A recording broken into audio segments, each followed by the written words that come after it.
sewage treatment plant here in El Nido, Palawan. Yan, nakita nyo po ang napakagandang architecture design nito.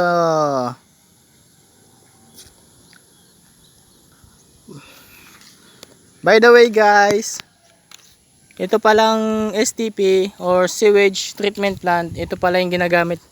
Itong planta na yan, yan yung naglilinis ng tubig para yung mga galing sa yung mga dumi galing sa mga hotels, you know. Dito pinupupunta para malinis yung tubig at pwedeng magamit. Meron yan dito sa El Nido, Palawan. By the way guys, subscribe naman po ako ng aking YouTube channel. Ayan. Yun doon, may lagayan din ng tubig doon eh. Ayan. Yan ang napakagandang architecture design ng STP ng El Nido, Palawan. Thank you!